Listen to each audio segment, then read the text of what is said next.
Weight loss is not going to be linear.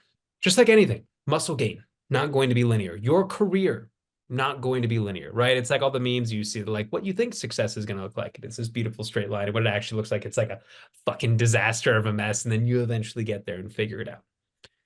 The way that I try and really help people understand is that, like, so understand that at some point, whatever goal you're trying to achieve, you're going to have a plateau. Plateaus are part of life, but we think a plateau is bad. Plateaus are actually good.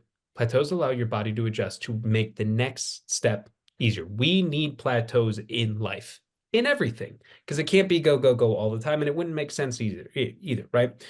So I use low carbs as an example. Let's say you want to lose weight, and let's say you drop all carbohydrates, okay? You are at zero carbs. You're going to lose a lot of weight initially, and then that weight loss is going to stop, right? What are you cutting next? Right. Okay, I'm going to cut some fat, but you're already at zero on carbs. So you're going to cut some fat, you're going to cut some fat, and you might cut some protein, and then you're going to lose a little bit more, and then weight loss is going to stop. What are you going to do next? And you get people to realize how very, very quickly they've backed themselves into a corner where they will have nothing to give. They will Yeah. break down, they will burn out, and I can show you that, like, this is getting in a car that you know is going to crash. I'm telling you right now, this is going to crash. This is going to crash and burn.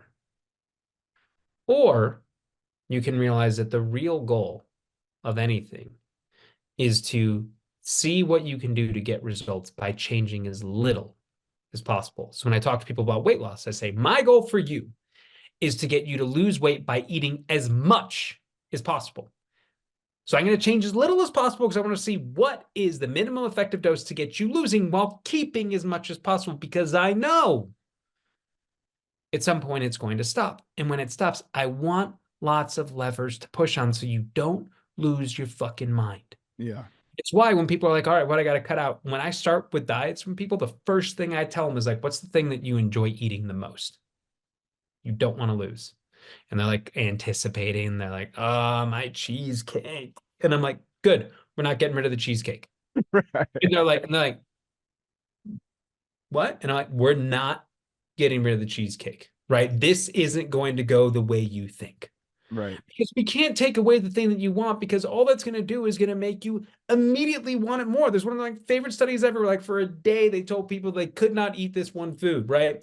And what ends up happening, they end up eating 133% more calories because like our brains are like, we're all Homer Simpson, like, don't say donut, don't say donut, don't say donut, donut, don't, right? And it's like, Yeah. it's the exact same way. Like the more we restrict and the more we truly want something, the more we come to crave it. And the more we crave it, the more we eat more of it than we would have in the first place if we just would have told us, like, try not to eat this. It's there if you want it, but like, try not to do it. So, like, weight loss is predicated on this idea of eat as much as possible to figure out where you can lose weight and then just ride that train for as long as you can.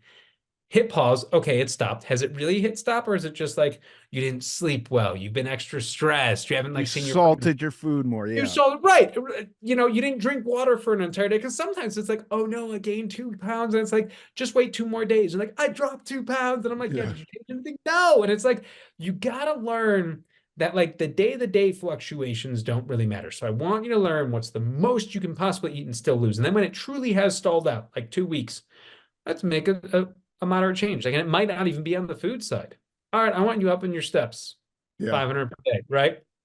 And I want to see what happens when you actually just move more. And I want you to drink more and you're not sleeping enough, right? You're telling me you're hungry all the time, but I'm looking at your sleep and I'm seeing you're getting 5.5 hours per night. And I know that below 6 hours, what it's going to do is it's going to increase cravings and it's going to make you want more of the foods that you know you shouldn't be eating, right? Those hyperpalatable foods, because it lights up the part of your brain that makes you want salty, sugary, fatty foods.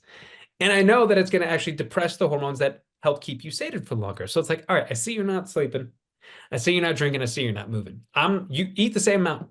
Let's see if we can adjust that. And then it's like, if I keep you high enough in carbs, oh, I can dial down the carbs a little bit. I can dial down the fats a little bit. I usually try and keep protein pretty static because of all the wonderful things that it does, and it's harder to turn into fat. And it's just like when I have more levers to push and it is not as painful, and you have these things you get to keep in, it's amazing how sustainable it is. And it's amazing how confident people become. And it's amazing how much they then adapt other healthy behaviors